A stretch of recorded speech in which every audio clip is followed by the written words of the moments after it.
Thanks for clicking on Conversations with Crosswinds Counseling. I'm Curtis Smith, and I invite you to subscribe to our podcast and to like and share it as well. I hope you enjoyed today's episode.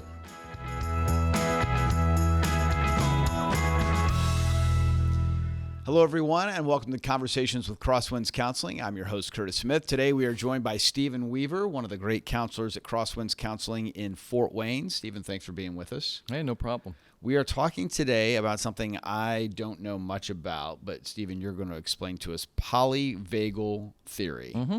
What is the Polyvagal Theory? Polyvagal Theory is something that's been developed in the past, I don't even know how many years, 30 years, by Stephen Porges. He was I think he was a doctor. I'm not really sure on his background, but he brought this kind of view of the vagus nerve that runs through our body, touches a lot of our major organs, but what they're finding more and more is that it's involved in protection of the body, physiologically, emotionally, that kind of stuff. So bringing that into session, what I've used it for was really normalizing things for a lot of people, and it kind of blows their minds at times, right? Because they're like, wait, my body does that and that's normal, that kind of thing.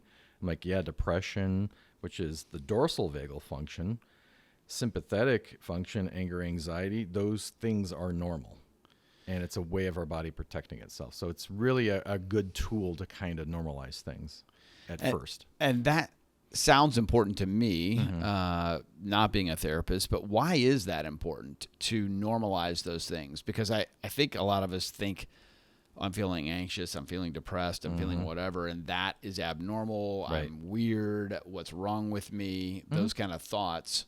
So talk about the importance of normalizing those things. Right. So, for example, dorsal vagal is everything diaphragm and below. That's kind of where the dorsal vagal is. It's the least wrapped part of the vagus nerve, and it has to deal, it's kind of like what they say, the least developed, or it's kind of like reminiscent of mainly what reptiles do.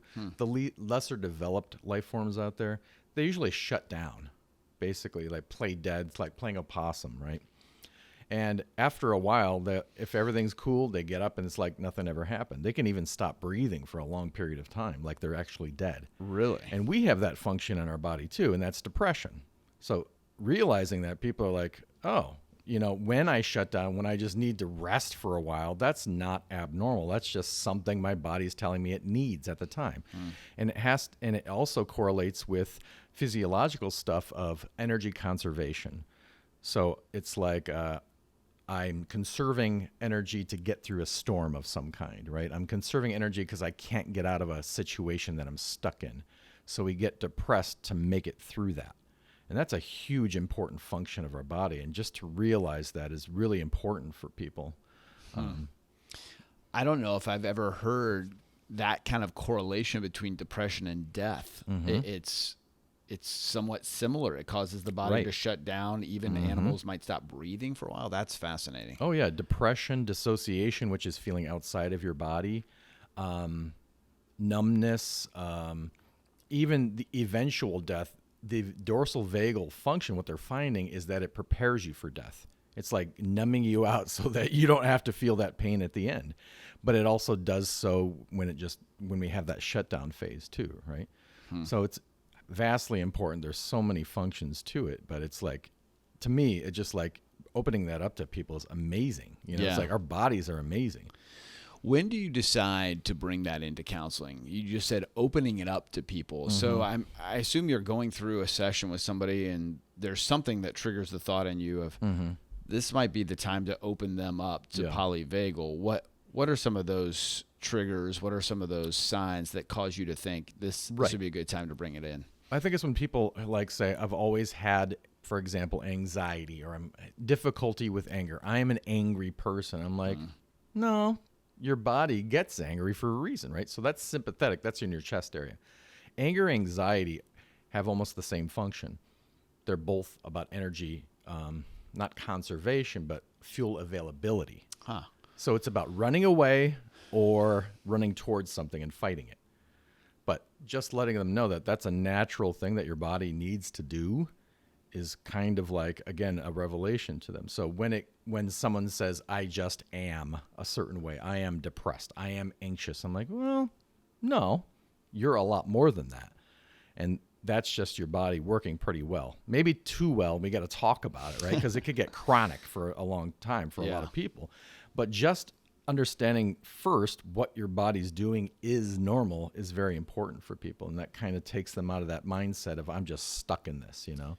Yeah. What does that revelation look like when the light bulb goes off for somebody and they start to see this from a new perspective? Mm-hmm. What do you then see in their words and their behaviors and their thoughts as they digest this information and then move forward with it? Well, I mean, usually a lot of people just sit there and think about this, like they're kind of incorporating it into themselves, but then I kind of move them into a process of creating a profile of what it looks like for them to be in those frames, those modes, those phases. Like, what does it look like to be in dorsal vagal for them?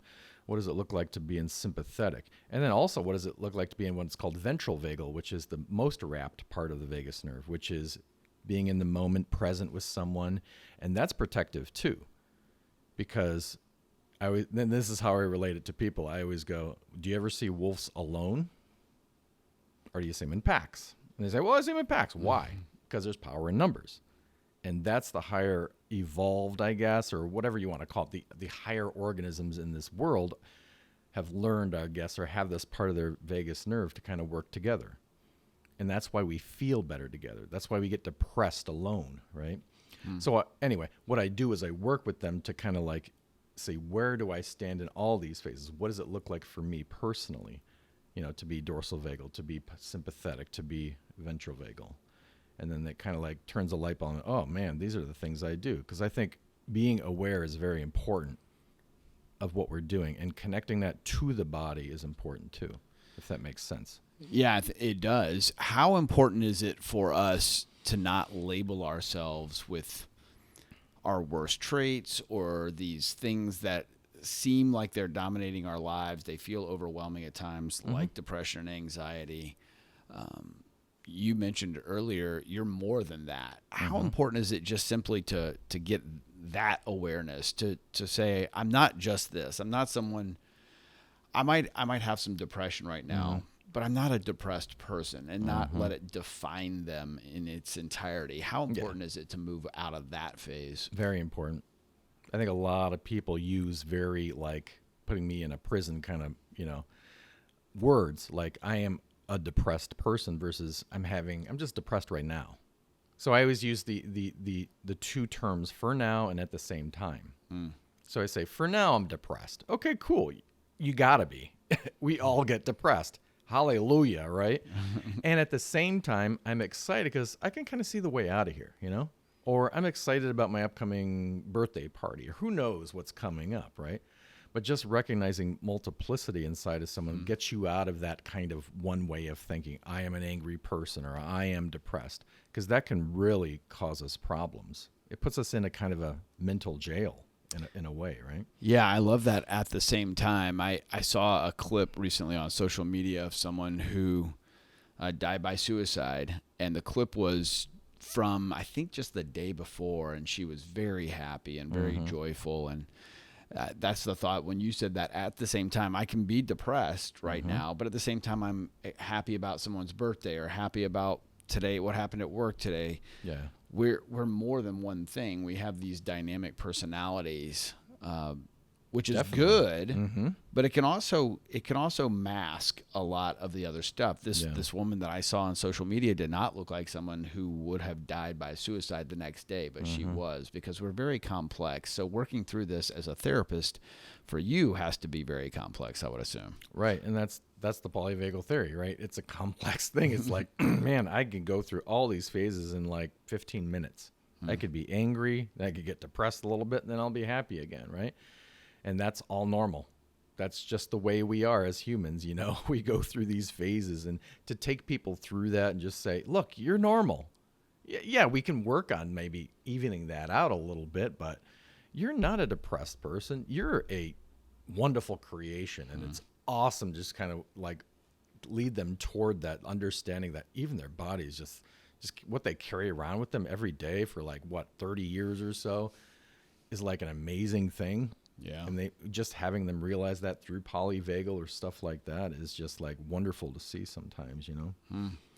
Well, Stephen, thanks. This has been a good intellectual conversation for me coming into this. I didn't know anything about the polyvagal theory, so I appreciate it. I assume people out there do as well. If you think you might benefit from these kinds of conversations and digging into this and doing the work of understanding who you are and helping you to get healthier with one of the counselors here at Crosswinds, you can reach out to us at crosswindscounseling.org. We thank you for joining us on the podcast, and we will see you next time. Thanks for watching Conversations with Crosswinds Counseling today. I hope it was helpful for you. Don't forget to subscribe so that you don't miss an episode. Like and share it as well. We appreciate that and hope you have a great day.